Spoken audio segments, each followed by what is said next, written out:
নমস্কাৰ দৰ্শকসকল, আপোনালোকৰ বহুতেই জানে যে নীট পৰীক্ষাত প্ৰশ্ন কাকত ফাদিল হোৱা বিষয়টোক লৈ দিল্লীত তথাকথিত কক্ৰোচ জনতা পাৰ্টিৰ নেতৃত্বত শিক্ষামন্ত্ৰী ধৰ্মেন্দ্ৰ প্ৰধানৰ পদত্যাগৰ দাবীত প্ৰতিবাদ চলি আছে।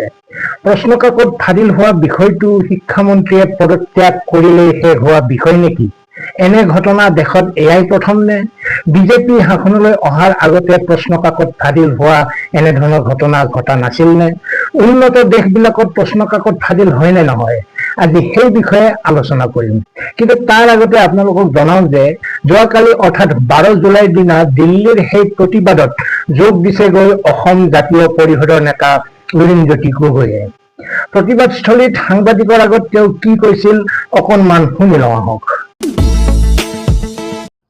কক্ৰোচ জনতা পাৰ্টি আৰু সোনাম ৱাংচুক তেখেতসকলে যি প্ৰতিবাদী কাৰ্যসূচীত অংশগ্ৰহণ কৰিছে, সেই কাৰ্যসূচীত আমি অসমৰ পৰা আমি সমৰ্থন দিবৰ কাৰণে আৰু এই যিটো বিষয়, এই বিষয়টোৰ প্ৰতি আমাৰ পূৰ্ণ সমৰ্থন আগবঢ়াই অসম জাতীয় পৰিষদে আমি আজি আহি এই প্ৰতিবাদী কাৰ্যসূচীত আমি অংশগ্ৰহণ কৰিছোঁ। আৰু ইতিমধ্যে আমাৰ জাতীয় যুৱ শক্তিয়ে 2টা দিনৰ আগত তেখেতসকলে এই কাৰ্যসূচীত অংশগ্ৰহণ কৰিছে। যিহেতু সমগ্ৰ দেশৰ শিক্ষা ব্যৱস্থাৰ যিটো অৱস্থা, বিশেষকৈ শেহতীয়াকৈ নীটৰ কুৱেশ্যন পেপাৰ প্ৰশ্ন কাকত ফাদিল হোৱাৰ পাছত সমগ্ৰ দেশত হতাশা। নীটৰ প্ৰশ্ন কাকত ফাদিল হোৱাৰ পাছত যিগৰাকী শিক্ষামন্ত্ৰী আছে তেওঁ পদত্যাগ কৰিব লাগে।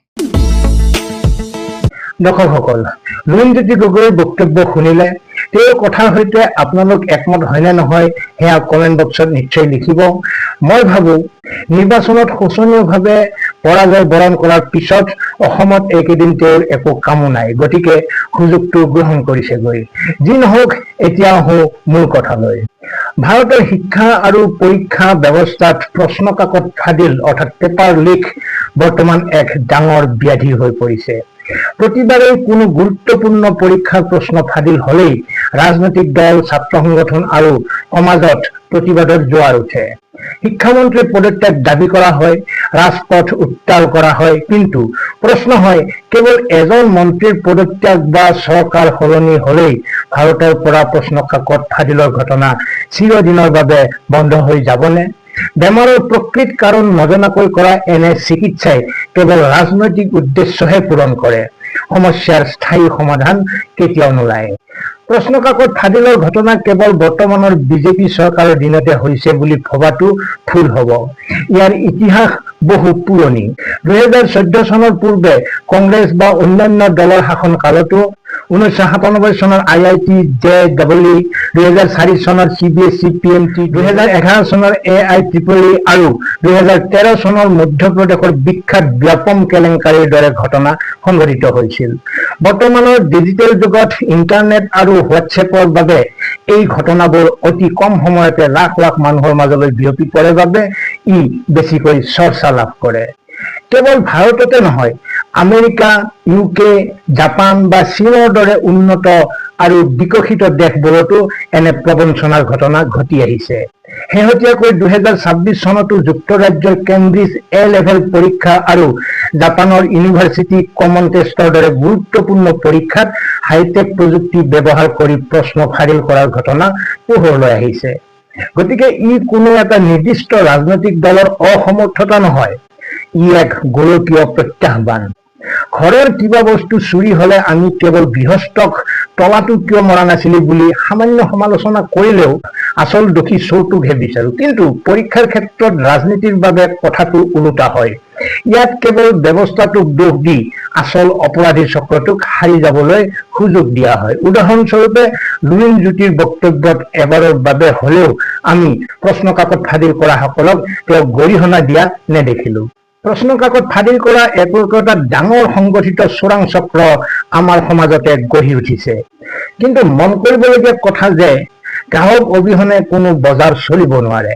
আমাৰ সমাজৰে একাংশ পৰীক্ষাৰ্থী আৰু তেওঁলোকৰ অভিভাৱকে হাড় ভঙা পৰিশ্ৰম নকৰাকৈ চুটি বাটেৰে শ্বৰ্টকাটেৰে সফলতা পাবলৈ লাখ লাখ টকা খৰচ কৰি প্ৰশ্ন ক্ৰয় কৰিবলৈ সাজু থাকে। যেতিয়ালৈকে সমাজত যিকোনো প্ৰকাৰে সফল হ'বই লাগিব বুলি নৈতিকতা বিসৰ্জন দিয়াৰ মানসিকতাৰ সলনি নহয়, তেতিয়ালৈকে কেৱল তলা সলাই থাকিলে চুৰি বন্ধ নহয়। প্ৰশ্ন কাকত প্ৰস্তুত আৰু বিতৰণ প্ৰক্ৰিয়াত যিমান দিনলৈকে মানুহ জড়িত থাকিব সিমান দিনলৈকে দুৰ্নীতিৰ সুৰুঙা থাকিব।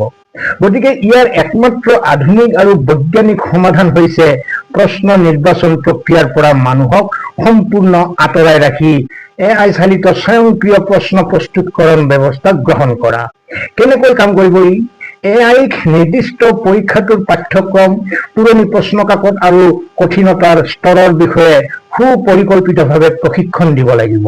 পৰীক্ষা আৰম্ভ হোৱাৰ ঠিক কেইটামান ছেকেণ্ড আগতে কম্পিউটাৰৰ জৰিয়তে AIক নিৰ্দেশ দিয়া হ'ব।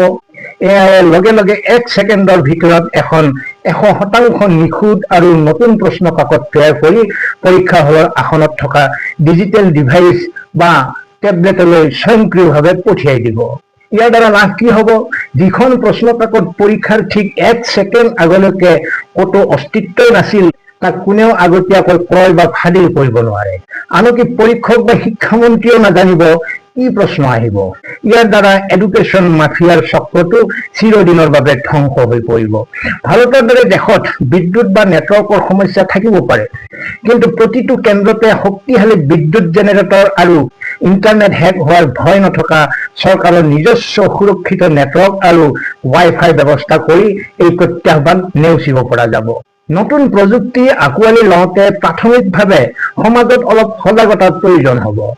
AIৰ সামান্য কাৰিকৰী ত্ৰুটিকে ধৰি ইয়াৰ সীমাবদ্ধতাখিনিক নিকা পৰীক্ষাৰ স্বাৰ্থত গ্ৰহণ কৰি ল'বলৈ ছাত্ৰ-ছাত্ৰী আৰু অভিভাৱকসকল সাজু হ'ব লাগিব। পেপাৰ লিক হ'লে যিদৰে সমগ্ৰ পৰীক্ষা ব্যৱস্থাটো বন্ধ হৈ লাখ লাখ মেধাৱী ছাত্ৰ-ছাত্ৰীৰ ভৱিষ্যত আন্ধাৰলৈ ঠেলি দিয়া হয়, AI ব্যৱস্থাত সেই ভয় নাথাকিব। চুটি কাপোৰ পিন্ধা যুৱতীক দোষ দিয়া ধৰ্ষণকাৰীৰ দৰে নিজৰ অসৎ মনোবৃত্তিক দোষ নিদি কেৱল ওপৰা উপৰি ৰাজনীতি কৰি থকাৰ দিন এতিয়া উকলিল।